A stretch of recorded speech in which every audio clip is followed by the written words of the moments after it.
everyone. We are officially now streaming. Okay, so welcome to you all here in Garching, the colleagues in Chile, and also the ones connected by Teams, and the ones watching it from everywhere. It's a pleasure to welcome today Dr. Tana Joseph. And before we proceed with the official introduction here and give the floor to Tana, so thank you, teams. I would like to thank Maria for organizing the talk. Unfortunately, she's on sick leave, but she did all the work, including the reminder today. So it's great to have Maria, Nelma, and Juan Carlos helping here today. So it's a great support. So myself, my name is Claudio. For those who don't know me, I'm the new Sustainability and Diversity Officer. I'm still getting used to my title, so that's why it took a while to say it. Also a reminder that we have code of conduct, right? So we have to behave professionally, be respectful, and the communication should be appropriate for a respectful audience. So today we have the pleasure to hear the talk by Dr. Tana Joseph. She is a South African astronomer, entrepreneur, public speaker, and social justice advocate for the science. She obtained her PhD in physics in 2013 and has been awarded both Fulbright and Royal Society fellowships in recognition of her research excellence. Dr. Joseph firmly believes that science is for everyone.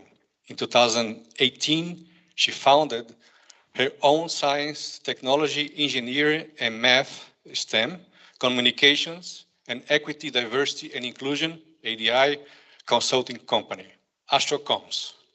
Dr. Joseph is an advocate and consultant for ADI and decolonization efforts in astronomy and science. In this capacity, she works as the Equity and Inclusion Coordinator for Astronomy in the Netherlands. So welcome, Tana. Thank you so much.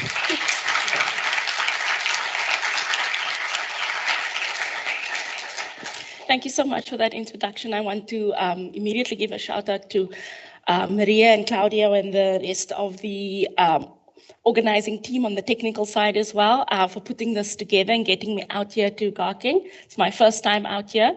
And hello to the global audience who is tuned in today from Chile and to those here in person. I'm very excited to be here. This talk that I'm going to be giving is based on a talk I have already given in Germany, but virtually, at a different institute. And they were having a gender equity workshop. And so this talk is very much based on that and then expanded with some extra things because as we say in the title, when you know better, do better. And that's a paraphrasing of a famous quote from Maya Angelou, a famous African-American writer who basically what we're trying to get across with that title is what we do as scientists all the time, especially if you take a Bayesian approach. When you have prior information, you make estimates and you get results.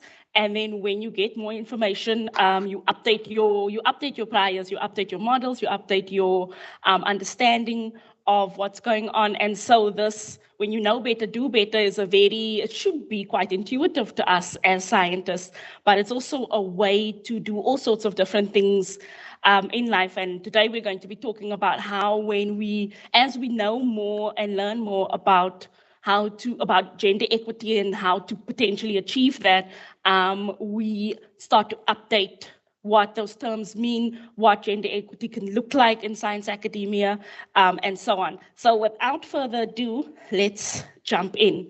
I like to start my talks with a slide where just to let people know that some of the things I'm going to say will make some people uncomfortable, and hopefully that discomfort won't cause you to pull away from the topics at hand, but actually engage with them, maybe, a time for self-reflection, and also importantly that we know what the topics that we're going to discuss, what they actually mean. So in science, we talk a lot about axioms, and I'll call them that as well. We talk, like there's some things that you have to establish and define for us to be able to build on, and we need to all start from the same, the same understanding and the same place, and that's exactly the same kind of approach that you can take in EDI. So an overview of this talk, I'll talk a bit about who I am and how I came to be in this position to do this kind of work, and then touching on women in science in the past, and then more contemporary efforts, the kind of hashtag era that we're in now when it comes to social justice movements, where we are now and looking forward. And then the thing that's the biggest difference between when I last gave this talk, so the evolution of this talk, is this is the first time I'm leaving an audience with some direct homework. You don't have to do it, and it's actually more for the senior people, and it's not something you can do right now, so don't worry, but just something for you to think about how you can use your current skills to do some work towards gender equity or shedding light on gender equity and how to achieve it. So who am I? In my introduction, it was said that I have this company, AstroComms, which I do. I started that company in a way to get some kind of recognition for the work that I do. A lot of us, we know in science, or as scientists and in the science community, we do a lot of housekeeping work or unpaid, unvalued, unacknowledged work. And I was doing a lot of that kind of work, especially in science communication. And I wanted to start my own company so that I could get paid for this work because it is valuable. And one of the things about, we'll talk about the system of academia, but one of the things in the system of academia that we are taught without realizing it is to undervalue our skills. We know that if we go and work in corporate, we make 3 times as much money here. We know that. It's a fact. But there's lots of other ways that we are taught to undervalue what we know, our intellectual property, our labor, etc. So I started this company so that I could get a fair shake for all of the labor that I was enacting as part of the science community. I am currently in a dual role in the Netherlands as the Equity and Inclusion Officer for Dutch Astronomy, and in that capacity I work with equity, diversity, and inclusion committees across the 7 astronomy institutes and universities in the Netherlands to help with their efforts with things like, for example, gender equity, but not just that, and things like policy and hiring practices and all that kind of stuff. And then I'm also, the rest of my time, I am a postdoc, just a normal postdoc at the University of Amsterdam. And if you came to my talk earlier this morning, I see 2 faces at least of people that did come to my talk. I work on extragalactic X-ray binaries, mostly in the X-ray and the radio. And as was also said in my talk, I believe that science is for everyone. And that might seem obvious, but as we go through this talk, and perhaps even with your personal experience, you'll know that this is not the case. A lot of people don't feel that science is for them. And even people in science who are scientists don't even feel necessarily that science is always for them. So how do we change that? So here we start with our axioms. Roll up my sleeves, our definitions, perspectives out. Let's ask some questions. What is science? I'm always surprised at the number of people, including myself initially, who stumble at their first question as scientists. What is science? And then where does Western science, academia, culture come from? So what is science? A lot of people, including some scientists, think that science is a collection of facts, right? You measure the thing and then you write down the number and then that's a fact and you know it and now it's a known thing and you collect these facts, and that's what a lot of people, especially outside of science, think science is.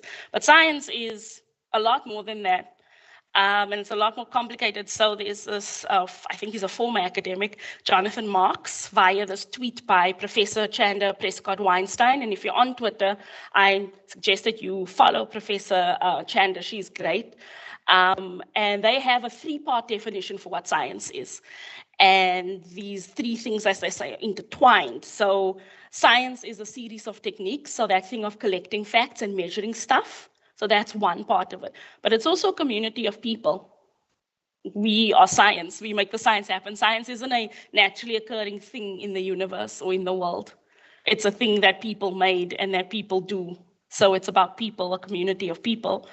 And it's also an information organization structure in conversation with power. So, we sometimes get these emails from people who say, I've proven Einstein wrong, or I've shown that a black hole is the same as a proton, and stuff like that, And so we are inside these organization information structures, and we have the power, and we can say, no, that's not correct. Most of the time we don't engage, we just say nothing. But there's an organization, there's hierarchies about who does what and who can say what and who gets to talk to certain people and that kind of stuff. So there's the hierarchy of power. And then for me, what became apparent when I started digging into this and doing this work, I would add a fourth component to this, and this is controversial for a lot of scientists and for a lot of non-scientists. I think that science is also, and always has been, political, because when you have power, when you have people, and you have hierarchies, that's politics.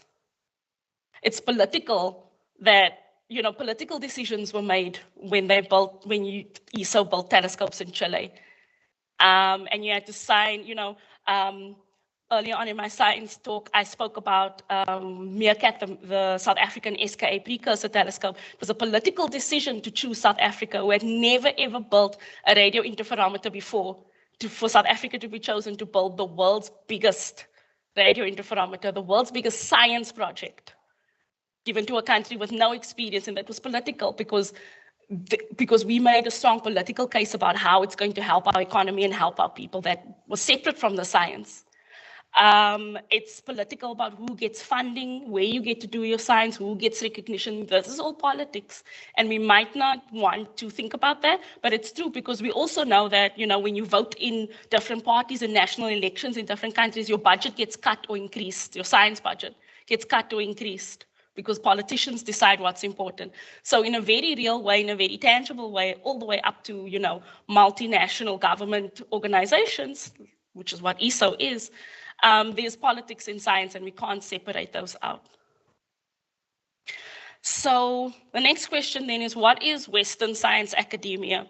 So our current way of doing formal science and academia is still largely based on the 17th century European social structures, so that time of the scientific revolution in Europe, and with people like Francis Bacon, Tycho Brahe, Descartes, Kepler, Galileo, Newton, etc. And when you look into the kind of these big movers and shakers of the time that was setting up this kind of enlightenment, well, you can't call it enlightenment because that's an actual period also in European history, never mind. The scientific revolution, these men tend to, not all of them, but most of them come from rich, influential families. Their benefactors were kings and things like that. So you had to be in a certain social status to be able to be a scientist.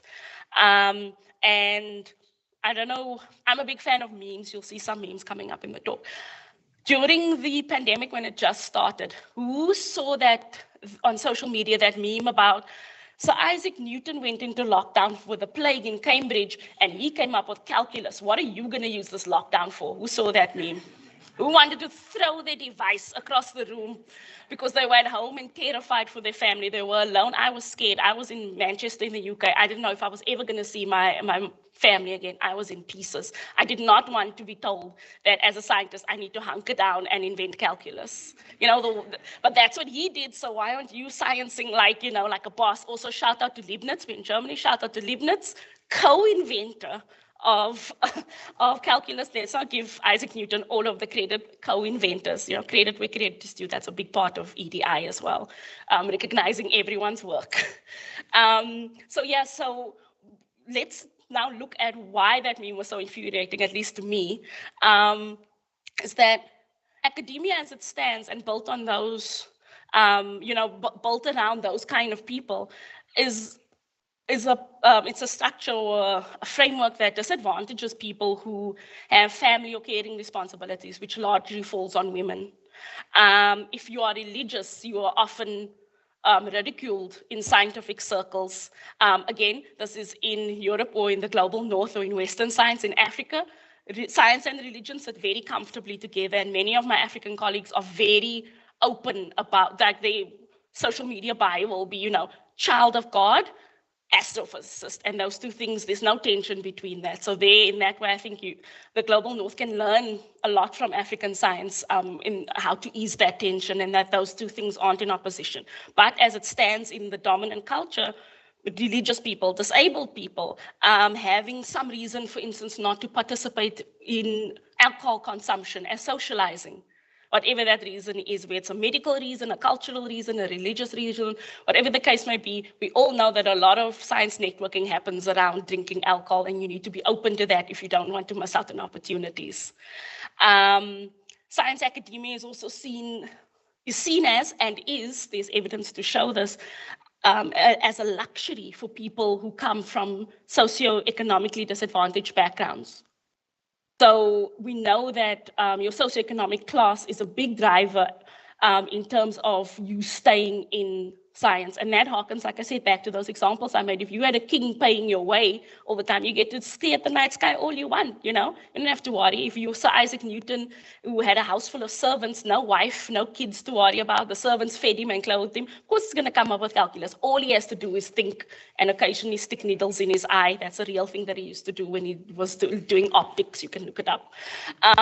But for the rest of us, who, you know, even if you just had a cat or a cactus you were trying to keep alive during lockdown, it wasn't that easy. So one thing, if you take nothing else from this talk, I want you to understand, to reframe this concept of what we think EDI or social safety or social justice or gender equity is in terms of the overall framework that I just kind of delved into of what academia is. It's a system, but the system isn't broken. It was built this way.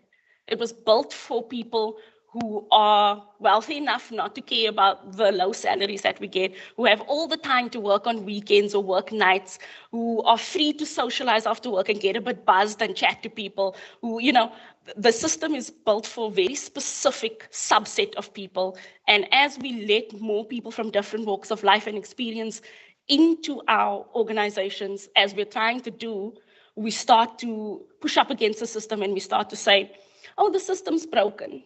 Actually, it's not broken. It's supposed to function like this. So when, for instance, especially when we talk about female scientists and like the proportion of female scientists who leave, we talk about, who's heard of the leaky pipeline to explain the leaky pipeline?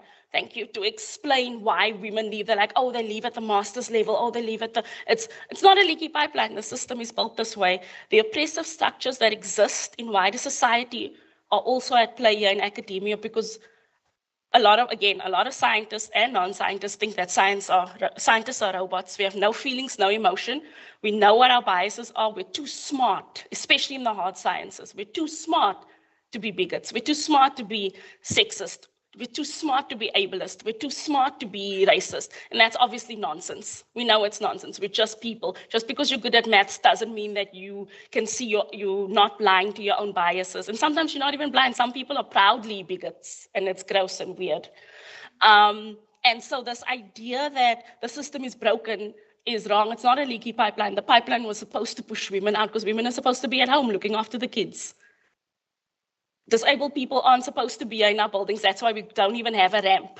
Like, you know, they physically can't even get into the building because the idea that someone might have a mobility device, such as a wheelchair or crutches or something like that, there's no accommodation for them. The physical space is pushing them out to somewhere else. So these are all the kind of, so reframe this concept of the system is broken. It's not broken. It's supposed to work like this. Or another way to put it, the system is broken and it must be fixed. No. The system is working exactly as it's intended to, and we need to break it down and rebuild it. Or another way to say it is, it's not all this discrimination, all the bad stuff that's happening, all this leaky pipeline stuff. It's it's not a bug, it's a feature. It's supposed to be like that. We haven't updated since the 17th century.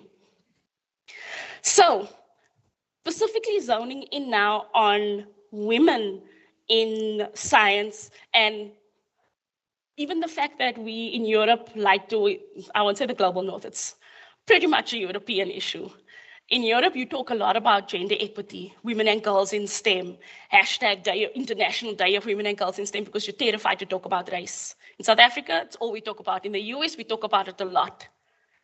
But yeah, it's in Europe, terrified, won't do it. People get very angry. They don't talk about decolonization. I'll mention that. Oh, there's a lot of tense Europeans here now because you don't want an African lady scolding you about decolonization. That's some people's worst nightmare. Ask Chileans in Chile how they feel about that, the people that you work with, your actual colleagues who are in the Southern Hemisphere doing the observing. Maybe ask them. And so we talk about women and we talk about gender, but also just the gender binary. Also a problematic thing to consider and unpack, because that's the only, or we think that's in Europe, that's the only thing you can talk about and the only thing you can change. So, okay, fine, we acquiesce to the status quo for now, but a pin in that.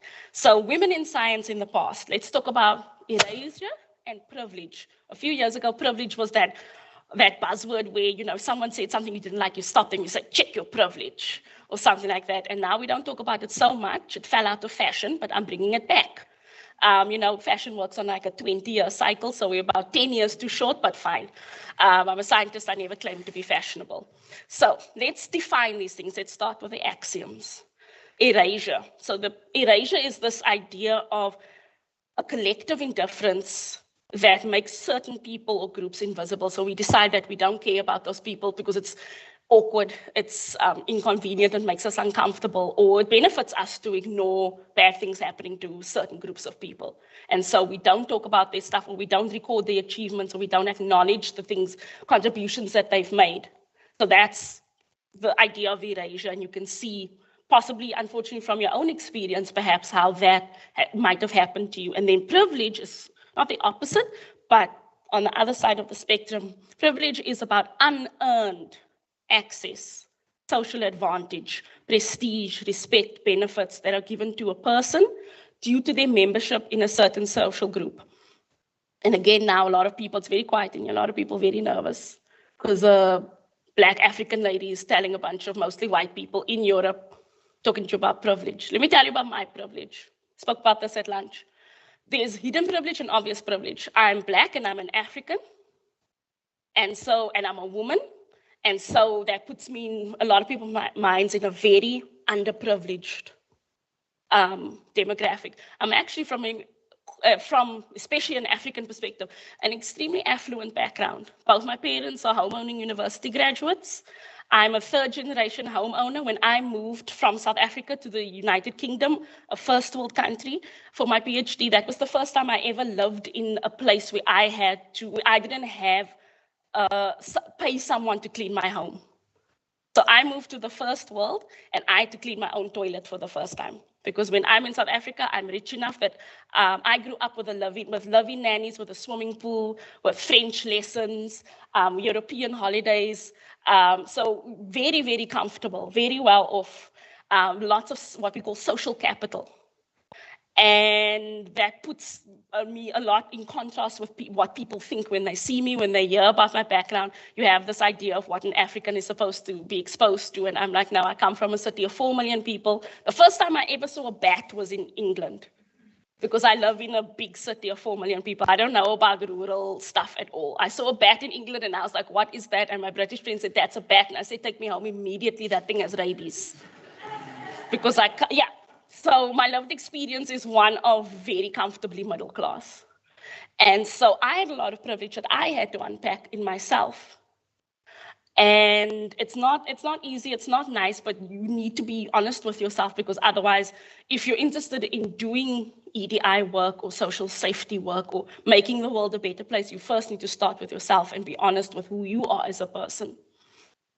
Other forms of privilege that I have, I'm a first language English speaker. I grew up speaking English in my home, and that's a massive advantage. This is an extremely multinational organization. We know what privilege comes with speaking English naturally or fluently.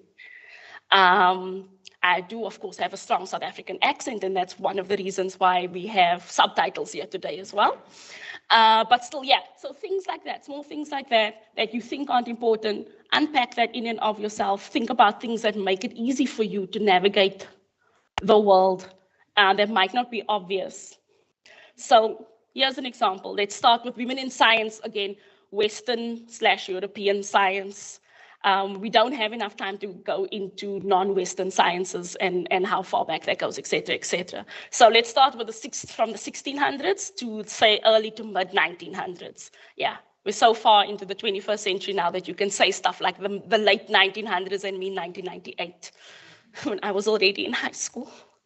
So let's start with Ada Lovelace. Ada Lovelace is, who knows about Ada Lovelace? Who's heard of her? Who knows about the International Ada Lovelace Day? Again, the hashtag, movement of things. So she was, one of the pioneers of computer programming, and they make a big deal about it because she was a woman, but she pioneered, was one of the founding people of this thing. Her father was Lord Byron, the very famous poet. So she comes with an enormous amount of privilege. And part of that privilege is the fact that because she came from money, there's a lot of records kept about her because she was a notable person of that time. So it's easier to give her recognition because we actually wrote stuff down about her because we care about rich people. We all know how many children Elon Musk has, but we don't necessarily know how many children some of our colleagues have. Because there's so much stuff written about rich people because because they have that sway over us. So she did a lot of cool work, and as a woman at that time, it must have been incredibly difficult to break into that, not taking anything away, but she also had the massive privilege of being, a titled aristocrat in the what is now the United Kingdom, and her father himself being a world famous poet. So she had, again, she was a bit like Newton. She was at leisure to be able to do this stuff that women aren't really supposed to do because she had a house full of servants looking after. Another example, of course, from Europe is Marie Skłodowska-Curie. 2 Nobel Prizes in different kinds of science. It's, we're still waiting for that to be beaten. It's probably not going to happen. She was something special, something incredible. And a way that, there's a fellowship named after her. Her daughter went on to win a Nobel Prize. That's that's how incredible she was. She directly injected those genes into her child and it's like, go out there and be somebody. And it's like, okay, mommy. And then, that's a legacy. That's a legacy and a half. And the horrible, awful show that I hate, who knows the show Big Bang Theory? So one of the jokes and the reason I stopped completely watching that show is, so the main character Sheldon, who's supposed to be some kind of genius who probably can't hold a candle to Skłodowska-Curie, he's sitting in the car and he's getting a lift from the neighbor Penny, the non-scientist blonde lady, and he says, let's play a game, because he doesn't want to listen to the radio. He switches the radio off in her car, rude. He says, let's play a game. Why don't you name some science Nobel Prize winners? And so she takes a breath, to tell him, but I don't know, like what kind of boring game is that? And then before she could even say that, he says, and just so you know, before you say anything, you can't say Marie Curie because her husband Pierre helped her. If I find those writers one day, I just need 2 minutes in a room with him. And they have science advisors on that show, like PhD physicists, I think from Caltech, where the show is based in, who let them write that joke. And I'm just like, no, you don't. Why? So unnecessary. What have you ever done? Anyway, sorry, I'm getting angry. Another example, Jocelyn Bell Burnell, the most famous person not to win a Nobel Prize for her discovery. Her supervisors won, her 2 male supervisors. She herself personally has said that she doesn't feel that a student should win a Nobel Prize. But why the heck not? I met her, she's great. I met her a second time and she remembered me, and that's like the highlight of my entire science career. And she also said that I gave a nice talk once at a conference. So there's nothing you can say in your review of this talk that will ever actually hurt me, because Jocelyn Bell said that I gave a good talk one time. So her contribution was deemed not good enough, or she was deemed not to be senior enough, but she made the discovery. She did the work. She found the thing. But, Rosalind Franklin, another one, she took some of the best images of the double helix structure of DNA. Crick and Watson won that Nobel Prize, and we know how one of them turned out to be super awful, super racist and gross. And they basically stole her work. They took her work, her images, not even without acknowledging that they used her work, but without her permission or consent or knowledge. So these are another one, Angela Merkel, very topical here in Germany. Outside of Germany, she is, I think, maybe even more liked than she was here as a politician. It's controversial to put a politician here, but we also know that she has a PhD in the physical sciences. And we know her mostly outside of Germany as a very strong and steady and well-respected politician who, especially at a time when politics was starting to get weird and people who used to host reality TV shows then become leaders of the free world, stuff got complicated. Angela Merkel was there holding it down, being steady and dignified and doing her best in this awful boys club. And was also, a figure of great mockery because she wasn't as beautiful as you expect. The archetypal beautiful supermodel Germans like Heidi Klum, like Claudia Schiffer, etc. So she got a lot, she was mocked a lot for not being, like, she doesn't need to be sexy. She has a PhD in science and she's the Chancellor of Germany. What more do you want from someone? But because she's a woman, her looks must be the most important thing about her. And then there's so going outside of Europe now, the literal Hidden Figures, if you've not seen the movie Hidden Figures, I strongly recommend that you see it, based on the work of 3 African-American women in the 50s and 60s in the US when, Black people couldn't vote. There was all these civil rights things going on. And these women were pioneering, Katherine Johnson, who's the only one of them who was still alive when the movie came out. She lived to be just over 100 years old. They were doing mathematical calculations by hand to send people to the moon or around the moon safely. So Mary Jackson was an engineer who worked at what is now the JPL, and she was an aeronautic engineer. She was a literal rocket scientist. Couldn't vote, didn't have basic civil rights, but she was smart enough and capable enough to rise through the ranks. Their talent was undeniable. Dorothy Vaughan was an incredible computer programmer who taught herself computer programming from books in the library. And so they made this movie about them, but they are emblematic of, large scale erasure. And the women that I mentioned before, all white women, all European, we know about them, but how long did it take for them to get that recognition? For a long time, their work was erased, it was unacknowledged. And when we do acknowledge their greatness, they're still figures that can be mocked openly and no one will call you up on it. So this is the kind of, just a drop in the bucket, just to illustrate when we talk about erasure and privilege and how the interplay of those things happens even for women who do make it. So now skipping ahead to sort of the mid-1900s to the early 2000s, some initial efforts in trying to address this erasure, the systematic erasure that's happening, and trying to give women more privileges. So we start with things like affirmative action. Again, not something that really gets spoken about in Europe. A lot of Europeans think it's a US thing. In South Africa, we have affirmative action, but South Africa is one of the most famously complicated countries in the world when it comes to race relations, due to our past. And what's so interesting about this is that the promotion of women in science policies, we find that white women are the main beneficiaries of affirmative action, even in a place like South Africa, where affirmative action everyone thinks is race-based, but the people who benefit the most are white women. And so our policies still align, even if we directly try and negate certain privileges, they still align with the privilege, for instance, of race in a lot of ways, even if you're trying to account for that. What we also have was we start having things like networks of women in, is there a specific women of ESO group or something, or networking thing that you have here? A lot of places have that, like the women in science in South Africa, or like WIPISA is called, and stuff like that. So we have these networks, we have the mentoring and the networking lunches and the workshops to teach women how to be more like men in academia. That was big when I was, almost 15 years ago, when I was starting out my PhD. The big thing was to get women together and give seminars on how to be more assertive and how to ask for what you want like a man would. Because the underlying thing there is that women are the problem and we need to fix you. I mean, just like the system.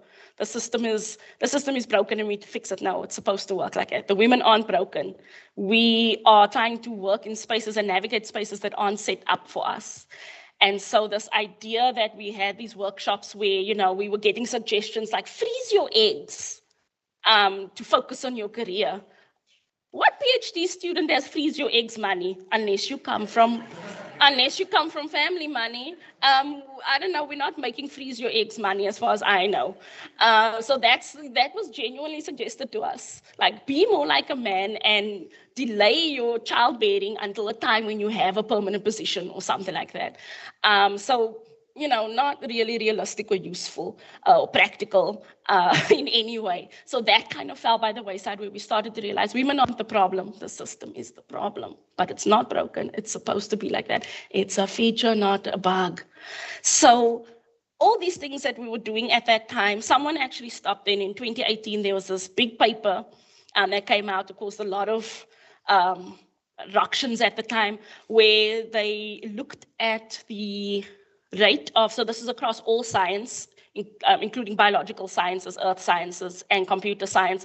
They looked at the rate of first author publications by women and how that's changing over time, as they use that as their metric for gender equity or gender parity. And in the life sciences, where there are, which is dominated by women even at the higher levels anyway, obviously they were okay. Our fields, physics and computer science, for instance, by that metric and at the rate things were changing, it would take between 100 and 200 years to reach gender equity. So clearly what we were doing in the past wasn't working, or was working so slowly that it's not, that it's unacceptable. So the affirmative action stuff and the teaching women to be more like their male counterparts and the mentoring and the networking, that stuff just wasn't carrying any weight. And so it's, now we try and take a step back and say, what do we replace that with? So we've now moved on to this next stage, what I keep calling the hashtag social science, movements, where we try and get people's attention. So starting in about the 2010s to now, and again, in the European context, the focus was on women in science, women and girls in science, the gender binary, with a little bit of LGBTQI plus sprinkled in if you were very progressive.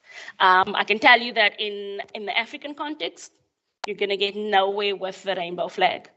Uganda, unfortunately, just passed very strict, draconian and horrific human rights violating anti-homosexuality bills, which makes me as an African very sad, and makes me as a member of the LGBTQI plus community very sad. But yeah, in Europe, the situation is, you can talk about, now we have, pride in STEM, and one of my hashtags in my Twitter profile is hashtag bi and sci and stuff like that, to let people know, and I have my pronouns and everything. So, but what the actual policies are, who knows? But on the surface, it's all very nice to have a rainbow flag and the hashtags. And then this concept of EDI came about. So I'm old enough to remember when EDI, I call it equity, diversity, and inclusion. I'm old enough to remember when the E stood for equality. And when I gave this talk a few months ago in a different German institute, they said that at their institute, the E still stands for equality. So they haven't updated yet. But again, a lot of what we do in EDI, of course, and in this work is bound again by politics. It's bound by the laws of the country, etc. So in most cases, EDI stands for equity, diversity, and inclusion. In some places, it's still equality. And we'll get into the differences between those things in a minute. So then gender equity, we're assuming that gender is binary, right? So what is gender? So gender is the socially constructed characteristics of men and women. So that's gender norms, the relationships between the groups, etc. And it varies from society to society, and it can be changed. But the idea is that there's men and there's women, there's boys and there's girls. And we're trying to get the same number of women and girls as men and boys interested in science and doing science. That's where we were for the last sort of 10, 15 years. And so just to kind of now we get to the evolution part again. So how we change from these buzzwords. Some of you might have heard JEDI, where the J stands for justice. So justice, equity, diversity, and inclusion. The new hot word is belonging.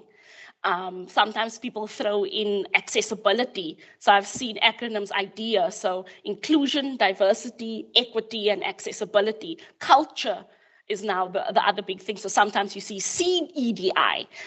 So as we learn more about what we're trying to achieve, we add more things to the acronym. Social safety is now sometimes an umbrella term that we use, but what do these things actually mean? So here's an example. What is this? So the commonly accepted definitions of diversity is having people from different backgrounds, cultures, places, abilities, etc. in the workplace, say, for instance. And inclusion is making sure that these different people feel welcomed, valued, and supported. So another an example someone said is diversity is being asked to the dance, say the ball, and then inclusion is being asked to dance. And then the other letter in this is equality versus equity. So this image here shows 3 people trying to watch soccer. I know you call it football here, but I'm South African, we call it soccer. They're trying to watch, the point is the beautiful game. They're trying to observe. And they are behind the fence and they have different heights. And equality is about giving, it assumes that everyone needs the same support to be able to have the same experience. So every one of these people of different heights has been given a box to stand on so they can see over the fence and watch the soccer. And I'm very small, 1.57 meters tall. I'm the height of an average South African woman. I work in the Netherlands. I struggle to buy clothes there. I'm the size of a 12-year-old. So the tallest person is maybe the average height of a Dutch man, and then the person in the middle. And so they don't actually need that box if you look at this image. The person in the middle is okay with one box. They can see over the fence. They're watching their team. It's excellent. The short person like me, the one box isn't cutting it, but in the spirit of equality, we all have been given a box to stand on, right? But for some people, it's unnecessary, and for some people, it's not adequate support. Then equity is the idea that everyone gets the support that they need given their circumstances. So the tall person doesn't need to stand on the box. The middle-sized person is on the box, and it's fine. And then me, I need the 2 boxes so I can watch the soccer.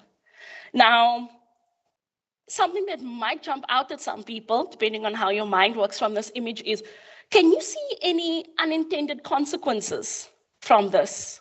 For instance, what if I'm standing on 2 boxes? Now my center of gravity is much higher than I'm used to, okay? I'm a hobbit-sized person. Now you put me on 2 boxes, I'm maybe half a meter taller than I normally am, and I lose my balance and I fall and I break my arm. So I got the support that I needed, but the unintended consequence is that I hurt myself quite badly. Or what if someone with a mobility aid, say someone who uses a wheelchair, needs to see something? You can't put the wheelchair on 2 boxes. So you have to think about beyond just, these narrow definitions of who needs support, what kind of support they need, is the support adequate, will it lead to unintended consequences that are actually, outweigh the good that you've done and expose you to risk, in some way. So that's something to think about, and we'll come to that at the end of the talk, how you resolve that. So the equity, I hope all agree, is that it's a step in the right direction. We're giving certain people what they need, or the majority of people what they need, but there might be some cases where we need different accommodations, and there might be some cases where we have unintended negative consequences. So just coming back to this again, how we apply these terms in academia or in astronomy. Diversity is also another way to think about recruitment, where we do outreach and science communication and public engagement to get more diverse audiences interested in science or into science, or doing degrees and stuff like that. The inclusion you can think of almost as retention. Now we have these people in the workplace, but what's the retention rate? Are we seeing a lot more women quitting, a lot more ethnic minorities quitting, a lot of disabled people quitting? So when you take that snapshot photo at the beginning of the year of all staff, it looks great, but what you don't know is that you're going to lose half of those diverse hires in the next 3 months, because this place is terrible. Not this place, sorry. Oh, Hypothetical workplace is terrible. So retention is about then using language and resources and other things like that to make people feel engaged and like they belong in that workplace. It's not enough to just recruit them, you have to retain them. So going forward, so that's kind of the status quo where we are now. But now going forward, what's the next sort of evolution? Like what would be a good way to see how things go forward and be more inclusive? For instance, let's focus on inclusive and make things more accessible. So things like gender is a spectrum. This hard gender binary isn't inclusive enough. It's not the lived reality of many people. And we need to, wake up to that reality and start thinking about gender not just as two things, male and female, but that there are other avenues to explore there. Intersectionality, and I'll talk more about what that is. Who has heard of intersectionality? It was also very hot about 3 to 5 years ago. Yeah, some people. Decolonization. I said I'll come back to it. Don't worry, I'm not going to shout at anyone or demand reparations. If you want to give me reparations, I'm not going to say no. But you're not Dutch or British, so technically German people don't owe me anything. Justice. What is justice? And how does that fit into some of the buzzwords that we're using? And then the last one is question the status quo and check for updates, because that's how you progress as well. So what is gender? So gender is the socially constructed, it's a social construct, roles, behaviors, expressions, identities of girls, women, boys, men, and gender diverse people. And it influences how we perceive ourselves and perceive each other, how we interact, and the distribution of power in society and resources. So it doesn't have to be confined to that binary. It's not static necessarily. It exists along a continuum. So we're broadening this idea of what gender is to include more people, because we know that there are people who are gender diverse, and this goes back to in certain cultures, this goes back millennia, where before pre-colonization, gender diverse people were accepted and understood members of society. So being aware of that and how that influences your policy is extremely important. So this hard gender binary is not the be-all, end-all, and we need to progress beyond that for however that looks in your local context. Now, what is intersectionality? So gender on itself is fine, but that's not enough necessarily to explain a person's whole identity, who they are.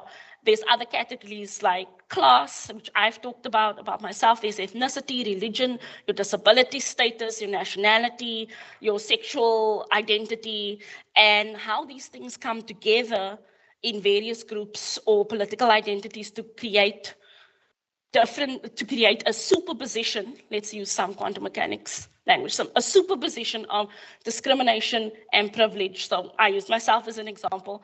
I have a lot of aspects of my identity, so my ethnicity, my height, there's a lot of, more for men, there's evidence to show that taller men make more money. So height discrimination is a real active thing that's happening, lads. Stay woke, ask for more money if you're short.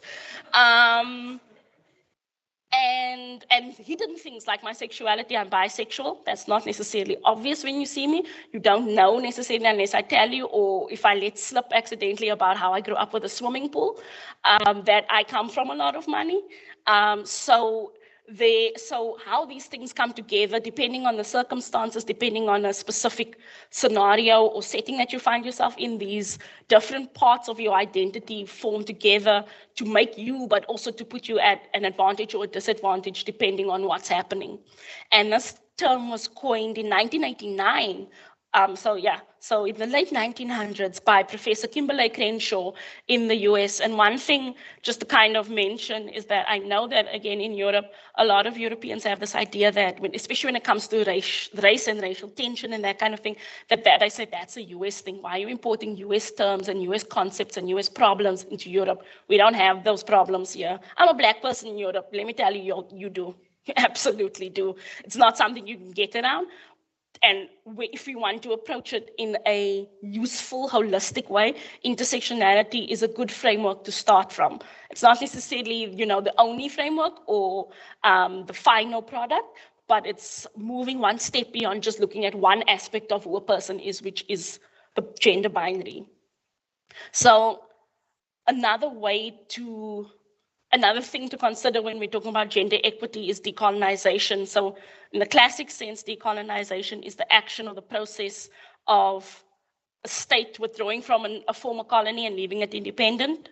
And in the more modern, updated sense, is that it's about restorative justice through cultural, psychological, and economic freedom. For example, Haiti was a French colony established, and it was the first successful slave rebellion that happened. So it's the first independent kind of country that came as starting as a slave colony. And so they beat the French, and then technically that's where the decolonization ends. Like they decolonized themselves by beating the French in battle, and the French withdrew, and Haiti had its independence. But for example, the economic freedom, they were still massively colonized by France, because up until 2015, Haiti was still paying France reparations for damage to property, aka for liberating themselves, because slaves were worth a lot of money, enslaved people were worth a lot of money. So the French said, okay, fine, we'll leave your country alone, but you have to pay us back for all this money that we're losing because you cost money to us. And that money only stopped being paid in 2015. So when you look at Haiti and you think, oh, it's a failed state, oh, they can't get their stuff together, it's because France was still bleeding them dry. So that's not on the surface. In the old concept of decolonization, yes, they were a former French colony for centuries. But when it came to the actual economic side of it, they were still very much enslaved by the French in that way. And then lots of examples about that kind of thing as well. So the way we understand decolonization and how that impacts what freedom actually is, why you might wonder why don't we have any Haitian colleagues?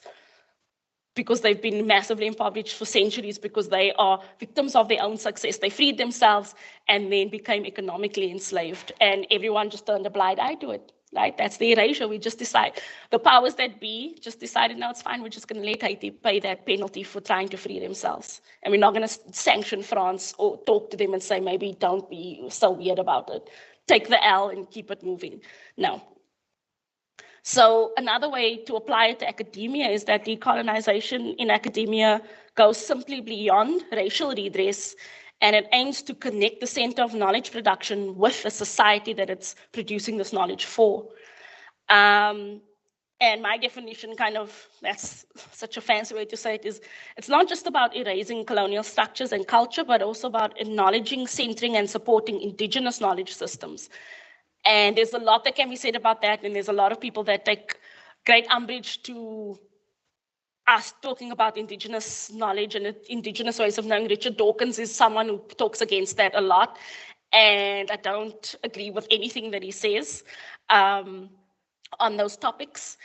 And it's about centering who you're doing the work for. ESO is a classic example. So you work here in Germany, but your observations and your telescopes and all that happens in a third world country, or in the global south, in the little south, but also the global south. So the actual facilities that you're using to, that underpin this great organization happen somewhere else, and there's some labor practices that happen there that are tied to politics and tied to colonialism, about who gets paid what and how you get paid.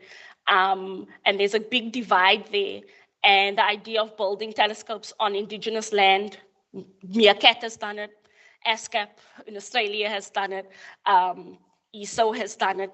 We know Hawaii, they're trying to do it, and the 30-meter telescope has stalled now, and there's lots of other places probably that aren't top of mind for me, that, how we do our science and where we do our science and who we do our science with is often very tied to decolonization. South Africa's first research institution is the South African Astronomical Observatory. It was set up in Cape Town. It's over 200 years old. It was set up by the British as an aid to navigation in the 1800s to aid their colonial efforts, so that they had accurate maps and stuff like that in the south of the planet, or in the southern hemisphere, so that they can better navigate the planet and, do the stuff that they did as colonists: enslave, destroy, extract, etc., all these things. So on the one hand, the first astronomical photographs, or using photographic plates, and taking photographs of the night sky and using that as astronomy happened in South Africa because of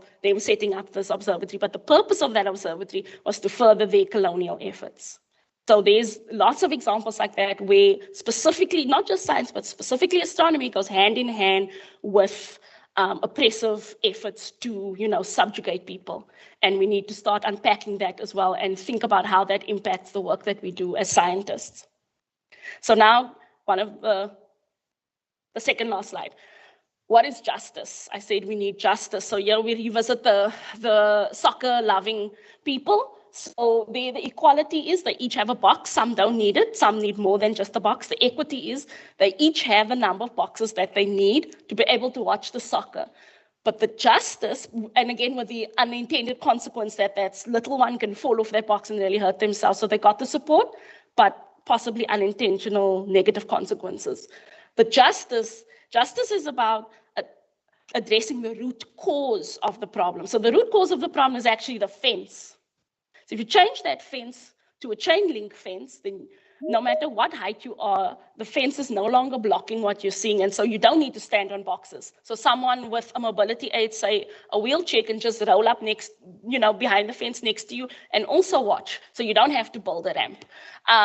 There's another image, but I couldn't find it. I've seen one where there's no fence at all and some people are sitting down on a picnic blanket. So the justice is about addressing the root causes and not just, trying to fix the symptoms, but trying to fix the root cause of the problem and what that looks like. And that's a much longer process, and what that looks like, depending on your local context, is going to be different, but that's the concept of justice. And so if you start seeing JEDI, so justice, equity, diversity, and inclusion, or things like that floating around, that's what this concept is that we've thought about more, we've added it to our toolbox of things that we need to understand and enact to truly have this kind of equity that we're searching for. So, second last slide. How are we doing for time? It's okay. So, question the status quo and check for updates. And I'll give an example of what that means. So that's how we move forward, right? We say, okay, we've got this far. Let's check if language has changed. Let's check if there's more evidence for X, Y, Z, and then change our approach. Because as scientists, we should be very comfortable with evidence-based interventions. But EDI is often just done to make people feel good and not to actually do anything that changes things. So question the status quo and check for updates in your knowledge or other people's knowledge that could help you. Here's an example from the Netherlands. There's this long and strongly held myth, I don't know if it also exists in Germany, that you're not allowed to, by law, people will tell you, no, the law says you can't do this. You can't ask people when you're doing surveys like, say, like bullying and harassment surveys or anything like that. You can't ask people any questions about their ethnicity, their race, their nationality, anything like that. The only thing you can track is gender. And that's actually not true. Gender is the thing that you can ask about the easiest, but if you state clearly, we're tracking this, it's going to be anonymous, and it's an opt-in. You're not forcing anyone. It's like when we asked you to please fill in these surveys that we handed out, it's opt-in, no one's forcing you to do it. And so there is a way to get useful demographic information that we need to track. And it's not against the law, but there's this idea, the strongly held belief that it is against the law. But then we actually went and checked this, my colleagues and I, in astronomy as part of this EDI work that we're trying to do, and we found that it's actually false. It is possible to ask for necessary demographic information besides more than just gender.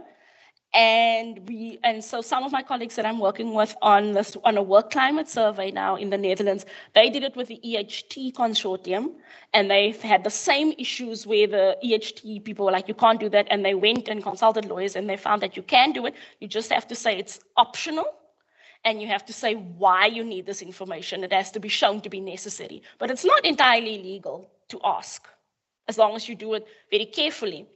And so now in the Netherlands, in the astronomy community, we are preparing a nationwide work climate survey that asks about social safety aspects and gathers demographic information beyond gender, including ethnicity, nationality, and sexuality, among other things, so that we can get an understanding of the state of play of the Dutch astronomy community. And this is the first of its kind thing, certainly in the Netherlands, where we're going to delve so deeply into these demographics and ask people, what kind of work are you doing? How are you doing the work? How do you feel about doing this work? How can we do? Because we don't know how to improve things if we don't know how things stand.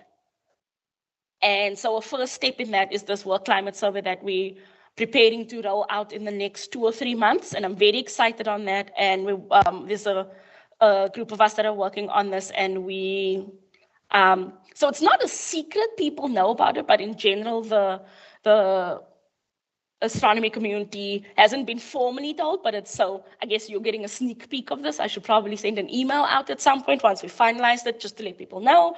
But yeah, so just to let you know that sometimes the things that seem like obstacles are actually not. If you go back and check carefully, consult with experts, or the understanding of things changes and rules get updated. Things that seemed like immovable objects are actually not. So this is something that, like I said, very excited to roll this out and see what we can learn. And then the idea is to repeat the survey in 2 years' time and see how much things have changed, if at all. Judging against also our EDI initiatives. And so the idea is that we repeat it at regular intervals. I know the EHT consortium is just about to roll out their second one 2 years after the initial one. Is anyone here in the EHT working with EHT? Well, they're doing it, and they're about to do their second one. So we'll have in the Netherlands our first one, and then EHT will soon have a comparison data set, which is also very exciting, and that'll be made public as well, so you can have a look at that. And so now for your own community, I'm going to leave you with some homework. So this is a way that Maria, who organized this, and Claudia, they asked me if there's a way that we could use tech for, tech for good. So let's use our technical programming skills and statistical modeling acumen to find out more about gender equity issues in your institute or in your country. So Professor Lisa Cooley, who's the director of the Center for Astrophysics and also an academic at Harvard, she developed a method or some models to use Monte Carlo simulations to accurately predict the time it will take to get gender equity at all levels of academia and seniority at different science organizations in Australia. She used Australian data. So you can use this methodology that's in her Nature paper, and apply your own available data for your institute or your country or whatever the case may be, your excellence cluster, to predict how long it would actually take to get gender equity with various inputs. So they take a lot of variables into account. So there's some places in Australia that had affirmative action policies. There's some that had co-hiring policies where, if they hire someone, they make it easier for their spouse, if their spouse is also an academic, to get a job. All these different kinds of policies that I'm sure have been discussed and implemented to some degree at various levels and across various countries. So she was able to predict, and then there's also just the way things are naturally, how, without any interventions, how long it would take. I didn't show any of the results here, but I will leave this, this talk will be made available. So all the links in here, you can click on, you can go to that Nature paper, and she has a section there where she has her code that you can use. And so it would be really great if we could see how this applies to ESO and what your gender equity timescales look like, given various policies and interventions. So yeah, you can use your tech knowledge for good and see what you can see and learn about your own institute or your own country, or wherever you have the data available for whatever cohort. That would be really great, and I would love to see that. And maybe I come back in a year's time and someone is giving a talk about this, or if you have the results, please let me know. I would love to see that. I think that would be really cool. Yeah, so please take away this homework. If you want to do some programming, like I said, the code's already available, the paper's there, you can read through it and read a methodology. And if you read the paper and take nothing else from it, the references in there give a really good overview of various countries across the globe, their gender equity policies and things that they're trying to change. So including, you know, so it's the US, there's Europe, there's China's in there, there's stuff from India, so all over the world. So even just reading through those references will be, I think, very useful and elucidating for a lot of you. Yeah, thanks. I think that's just the hour. So over to questions now. Thank you for your time.